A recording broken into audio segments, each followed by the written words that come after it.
A Delfim tem o voto de confiança de quem sabe aplicar dinheiro. São mais de 350 mil os depositantes da caderneta de poupança Delfim.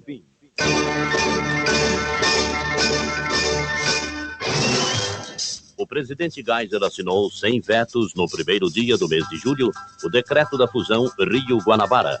Ao mesmo tempo, Richard Nixon encerrou visita de 6 dias à União Soviética depois de assinar acordos de desarmamento, inclusive com a proibição parcial dos testes nucleares subterrâneos. Em Brasília, o ministro Luiz Gonzaga do Nascimento e Silva assumiu a pasta da Previdência e Assistência Social, enquanto em Portugal, o primeiro-ministro Adelino de Palma Carlos renunciou ao posto, alegando falta de entrosamento entre comunistas, socialistas e liberais. Palma Carlos criou o primeiro partido de oposição ao novo regime e cedeu a primeira pasta ao coronel Vasco Gonçalves, indicado pelo presidente Spínola. Aos 81 anos de idade, o general Franco foi internado no hospital da Espanha, vítima de flebite, que o afastou temporariamente do poder.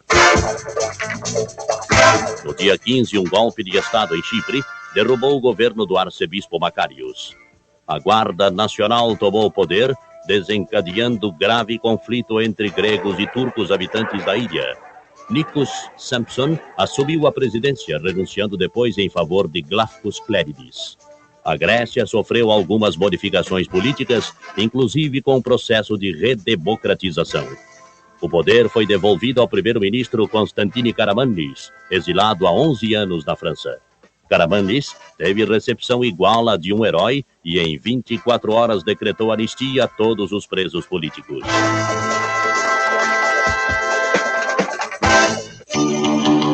Em Londres, uma mulher morreu e 35 pessoas ficaram feridas por causa de atos terroristas de elementos do exército republicano irlandês que detonaram uma bomba na Torre de Londres no momento em que se registrava a maior afluência de turistas. No setor policial, a principal manchete do noticiário foi o tiroteio no Palácio da Justiça, onde pistoleiros tentaram libertar um preso que iria a julgamento na 19ª Vara Criminal da Guanabara. Os bandidos mataram um policial e fugiram num Dodge Dart, com exceção de um, que foi encurralado na Secretaria de Finanças na Rua Santa Luzia. Mais de 120 policiais tomaram parte na busca. Revoltados, espancaram o marginal que matou o soldado Daniel da Silva Costa. No setor esportivo, o Brasil, aos trancos e barrancos, conseguiu a classificação, mas perdeu na fase final da Copa do Mundo, derrotado pela Holanda. Os canarinhos perderam as últimas esperanças nos 20 minutos derradeiros, quando Cruyff marcou o segundo gol holandês, selando a sorte da partida. Está impedido o atacante da Holanda, mas eles não deram. Avança tão rápido pela esquerda, tentou cruzou e gol! Gol! Cruyff! Na Holanda, 200-0, mas no meu entendimento, estava impedido. Embora em quarto lugar, os craques nacionais tiveram calorosa recepção no Galeão, apesar de muitas pessoas estarem revoltadas contra Zagallo. Com todo o favoritismo, os holandeses entregaram o ouro aos alemães, novos campeões do mundo. A morte de Perón comoveu toda a Argentina, especialmente aos justicialistas, que momentaneamente esqueceram as brigas internas, unindo-se à dor da viúva Maria Estela. Perón era possuidor de cardiopatia crônica que, aliada a uma insuficiência renal, originou-lhe a fatalidade. Alguns dias depois, começaram as manifestações de descontentamento popular, principalmente dos integrantes do grupo Motoneros, contrários à permanência de Isabelita no poder. Os extremistas lançaram bombas contra as subsidiárias norte-americanas e realizaram atentados, um deles contra o ministro do Bem-Estar Social, José López Rega. Às vezes você me pergunta... Guita, sucesso de Raul Seixas em julho. Não falo de amor quase nada. Procurando a colocação de Carvoeiro, fugiu, saiu o Vitor, olha o Carvoeiro vai marcar!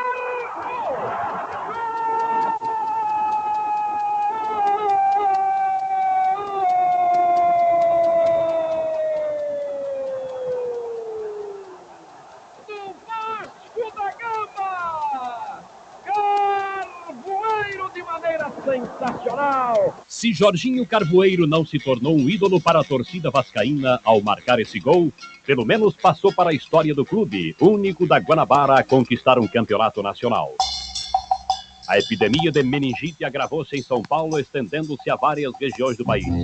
O governo determinou a compra de toda a produção de vacinas do laboratório Merrier de Lyon, lançando intensa campanha para a erradicação da doença. Enquanto na Grécia o restabelecimento do governo civil trazia grandes perspectivas para a plenitude democrática do país, em Chipre, gregos e turcos aceitavam a demarcação das linhas de cessar-fogo depois da morte do embaixador americano Roger Davis. O Brasil rompeu relações diplomáticas com Formosa ao abrir o diálogo com a China comunista.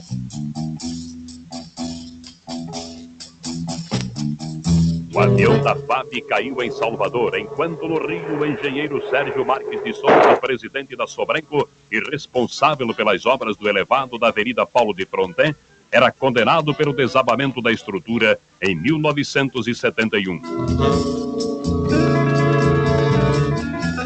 Portugal reconheceu Inhure, o novo estado da Guiné-Bissau, que a 10 de setembro foi admitido na ONU como 138º membro da organização.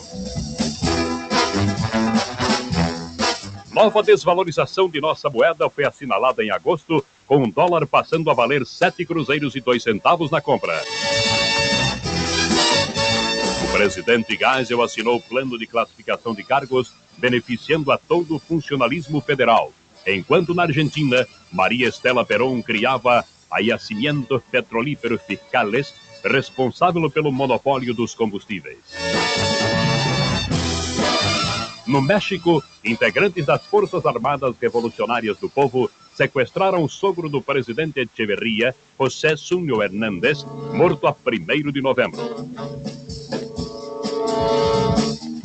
No último dia do mês, mais de 300 pessoas ficaram feridas com uma explosão na sede da Mitsubishi do Japão. A bomba foi detonada a um quarteirão do Clube da Imprensa Estrangeira. No setor policial, teve grande destaque a chacina de Vila Cava, em Nova Iguaçu, onde policiais pretendiam vingar-se de assaltantes, matando 2 rapazes por engano. Apesar de não bater nenhum recorde, o Zé de João Molevade tornou-se milionário, ao vencer sozinho no bolão, ganhando 14.337.312 cruzeiros e 57 centavos, o segundo maior prêmio pago pela loteria esportiva. O mineiro José Santana Silveira não sabia nem o que fazer com tanto dinheiro. Chegou inclusive a pensar em comprar um trem. Richard Nixon, que durante 2027 dias foi o 37º presidente dos Estados Unidos, renunciou ao governo, depois de sofrer a pressão de todos os círculos políticos americanos, inclusive de companheiros do seu próprio partido. No dia 5, Nixon confessou ter dado instruções pessoais ao FBI e à CIA para ocultar aspectos do escândalo, afundando até o pescoço na lama de Watergate e comprometendo-se a dar as fitas e documentos exigidos pela Suprema Corte Americana. Sucesso absoluto em agosto. Herbie Otta, Canção de Ana.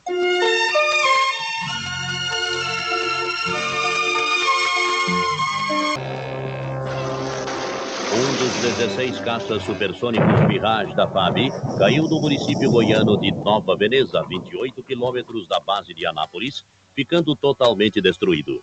O piloto, capitão Iso Cavalcante, conseguiu salvar-se acionando o assento ejetável. Um Boeing 707 da TWA caiu ao mar perto da ilha Corfu, matando 87 passageiros que estavam a bordo. O aparelho fazia rota Tel Aviv, Nova York. Dia 12, Haile Selassie foi deposto do governo na Etiópia pelo general Aman Andon, que assumiu o poder. Andon apresentou ao monarca um filme onde a fome do povo aparecia em contraste com os banquetes no Palácio Imperial. Andon não durou muito tempo no comando da nação. Foi fuzilado por outros integrantes do exército, que em novembro eliminaram mais 62 pessoas consideradas nocivas ao regime. Em Madrid, terroristas detonaram a bomba no movimentado Café do Centro da capital, no exato momento em que terminou a primeira reunião presidida por Franco, depois que o generalíssimo se recuperou de uma flebite. A doença também motivou a internação de Richard Nixon, que nesse mês esteve à beira da morte no hospital de Long Beach. Kakuei Tanaka visitou o Brasil ainda como primeiro-ministro japonês, cargo a que renunciou pouco depois, acusado de enriquecimento ilícito. O premier aceitou associações de capitais para aplicação em programas agrícolas no Brasil. O cruzeiro voltou a ser desvalorizado em relação ao dólar norte-americano, que passou a custar 7 cruzeiros e 13 centavos. Um fato surpreendente foi a renúncia do presidente português. O general Antônio de Spínola desistiu do governo, alegando que a anarquia o impedia de fazer uma boa administração. Foi substituído pelo general Costa Gomes, que em seu primeiro pronunciamento jurou fidelidade ao movimento das Forças Armadas.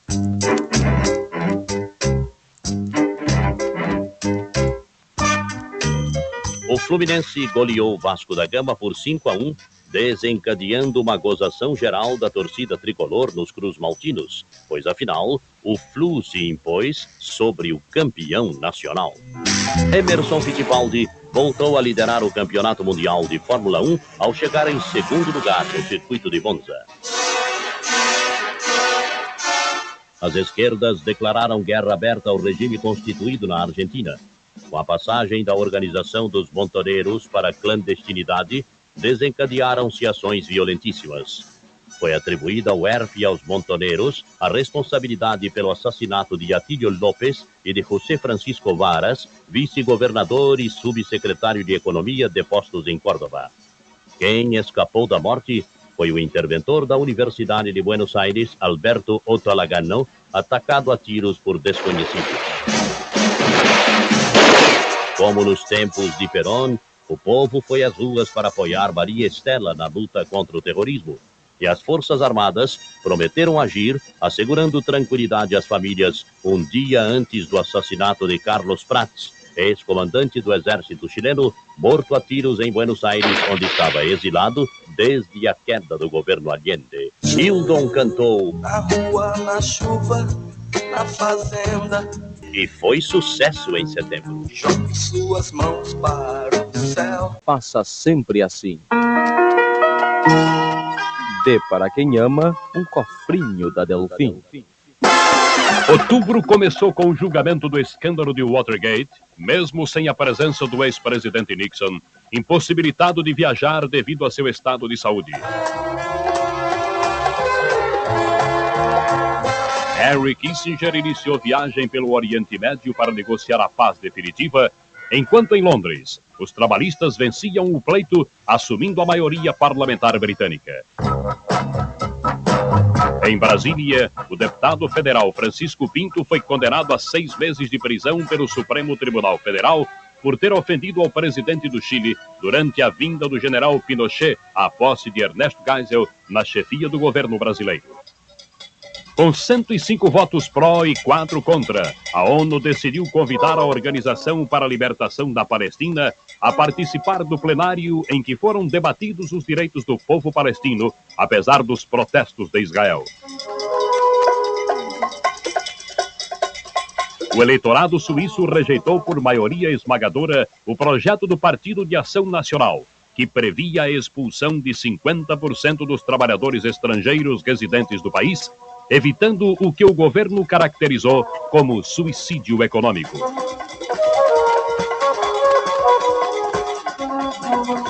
Georges Papadopoulos e alguns de seus assessores mais próximos foram julgados e condenados ao exílio na ilha de Keia, no Mar Egeu. O ex-chefe do governo grego foi acusado de atentar contra a democracia. Soviéticos e americanos deram um passo à frente na distensão, assinando acordos para facilitar a saída de judeus e dissidentes dos territórios comunistas. Antecipando os reajustes salariais de 1975, o governo brasileiro decidiu, no dia 22, conceder aumentos em forma de abono de emergência para todas as classes a partir de 1º de dezembro. Nova desvalorização do cruzeiro elevou o preço do dólar nas cotações cambiais a 7 cruzeiros e 22 centavos. O mundo esportivo perdeu um tricampeão mundial. Everaldo foi vítima de um gravíssimo acidente de trânsito. O mês teve nos acontecimentos esportivos 3 manchetes principais. Pelé despediu-se definitivamente do futebol. Cassius Clay reassumiu o 1º lugar no ranking mundial de todos os pesos ao derrotar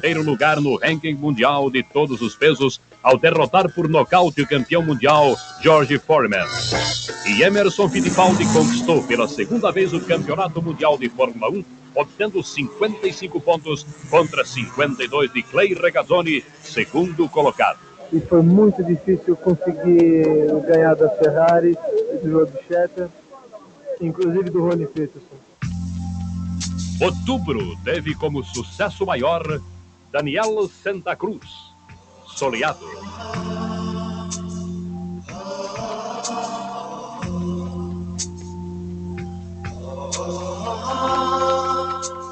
O início de novembro foi marcado pelo terror argentino, responsável pela morte do chefe da Polícia Federal, Alberto Villar, e de sua mulher.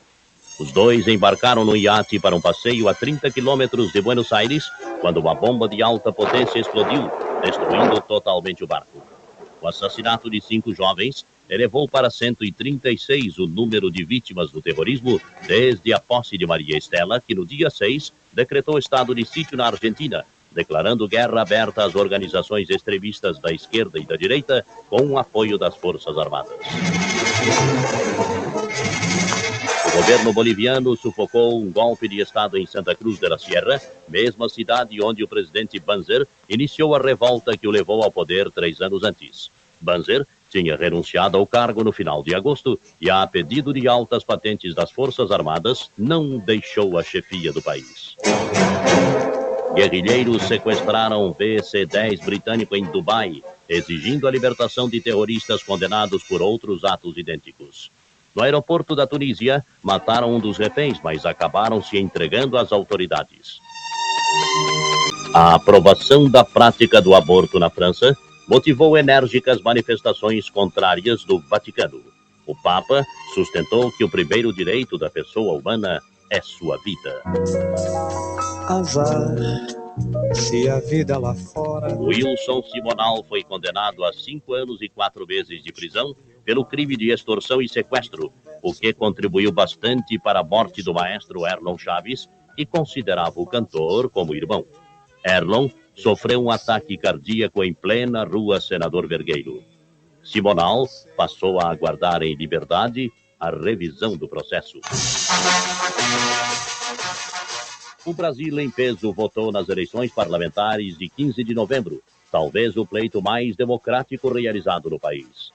A oposição obteve ampla vitória e os experts consideraram que a Arena não se preparou convenientemente para a vitória. Na Grécia, Constantini Karamanlis saiu vitorioso nas eleições que deram maioria a seu partido, Nova Democracia. Os preços do açúcar bateram todos os recordes na Bolsa de Londres, atingindo a marca dos $1.000.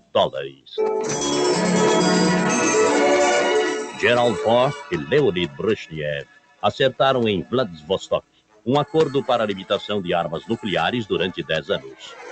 O governo do Kuwait acertou vários acordos de cooperação com o Brasil, inclusive a venda de petróleo e a compra de know-how na industrialização de águas minerais. O sequestro do delegado Belô por presos fugitivos da delegacia de Caxias foi talvez o fato mais pitoresco registrado no setor policial, que em novembro assinalou uma ocorrência deprimente. Outro ônibus despencou do viaduto Pedro Álvares Cabral, nas mesmas circunstâncias do primeiro, matando 17 pessoas e ferindo 30. Somente assim o Estado constatou falhas no traçado da curvatura do elevado. Neste mês, o Vasco conquistou o segundo turno do Campeonato Carioca ao vencer o América por 2-0. Gary Pleasure conseguiu resultado inédito em torneios internacionais de golfe aqui no Campo da Gávea. E Zico bateu o recorde de gols do Mengão numa única temporada. Recebendo o Júnior, tenta o tiro cruzado, executa o Zico, subiu, testou, gol!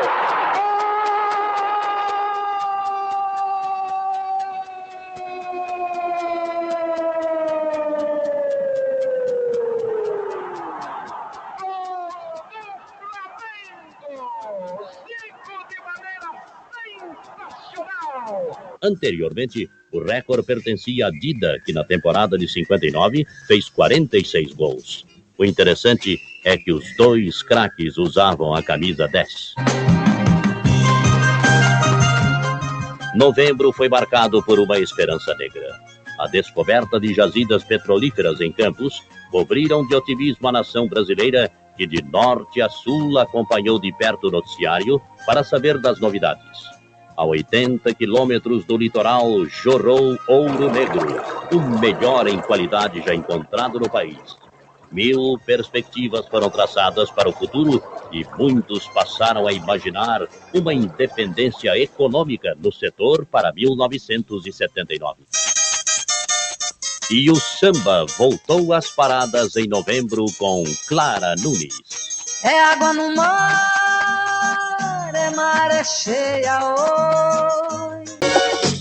Em dezembro, a Petrobras continuou merecendo importante destaque nos noticiários por causa das novas descobertas e pelo movimento assombroso que provocou na Bolsa de Valores do Rio. Dia 10, o presidente Geisel concedeu prioridade para a exploração dos poços do litoral campista. Mais tarde, revelou-se que em Garoupa as reservas eram de 500 milhões de barris, pouco mais que a perspectiva estimada para todos os outros mananciais do país. 3 aviões caíram em dezembro. Primeiro, um Boeing 727 da TWA que fazia rota Indianápolis, Columbus, Washington. Depois, um DC-8 da empresa holandesa Martin Air, que levava peregrinos muçulmanos a Meca. E já no fim do mês, um DC-9 da Aversa que explodiu no ar. Morreram 352 pessoas. Nesse mês, os gregos optaram pela República, frustrando todos os planos futuros do rei Constantino. O Senado dos Estados Unidos aprovou projeto estendendo de 12 para 200 milhas a exclusividade de pesca dos norte-americanos. Já a Câmara Inglesa votou contrária ao restabelecimento da pena de morte no país.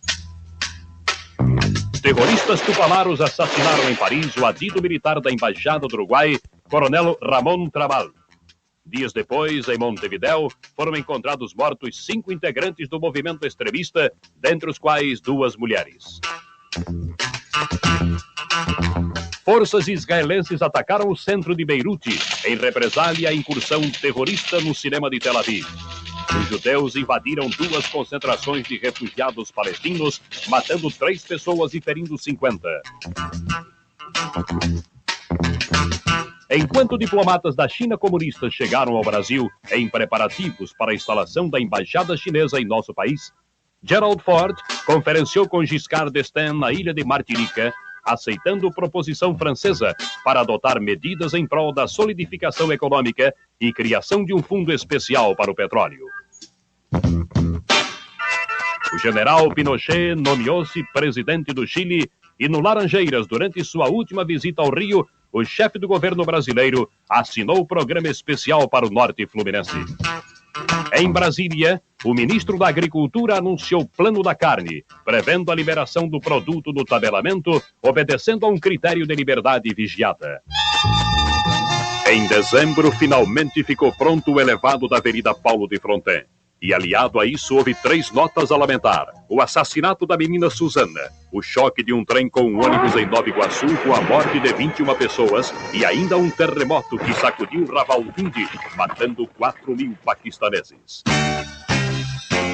Apesar de obter a maior renda nacional, o Mengão não fez golos para tornar-se o último campeão carioca. Um simples 0-0 foi suficiente, inclusive, para os rubro-negros quebrarem um tabu. A falta de sorte nas decisões em que precisa simplesmente do empate. Em São Paulo, o Corinthians completou 20 anos sem conseguir títulos, perdendo para o Palmeiras por 1-0. Rivelino foi acusado de fazer corpo mole por toda a torcida corintiana, que passou a exigir a venda do jogador. Outra ousada tentativa de fuga foi contida no Rio, desta vez com o preço de muitas vidas.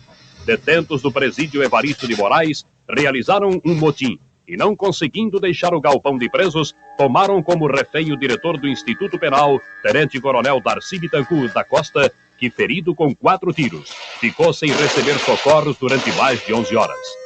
3 marginais perigosos encabeçaram a evasão: Marta Rocha, Horroroso e Antônio Branco, que encerraram ali suas carreiras do crime. Foram mortos pela polícia, que invadiu o galpão desfechando muitos tiros e ferindo diversos presidiários, mas recuperando ainda com vida o oficial da PM, que morreu pouco depois.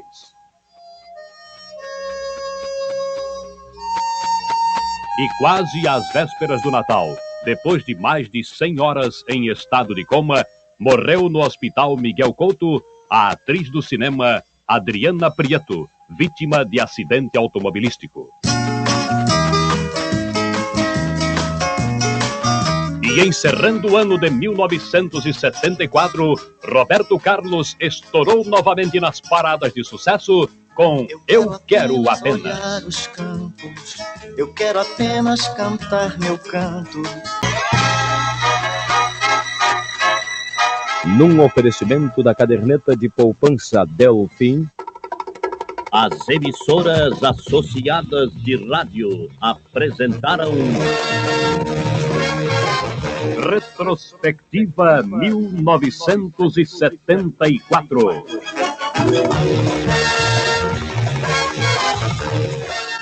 Edição, redação e pesquisa de José Carlos Cataldi. Narração, Aloísio Pimentel e Alberto Curi. Locução comercial, Mário Lúcio. Engenharia de som e efeitos, Walter Tardan. Sonoplastia e coordenação, Luiz Augusto Di Biasi. Direção-geral, Alberto Curi. Produção do Departamento de Radiojornalismo da Super Rádio Tupi, Rio de Janeiro, Brasil.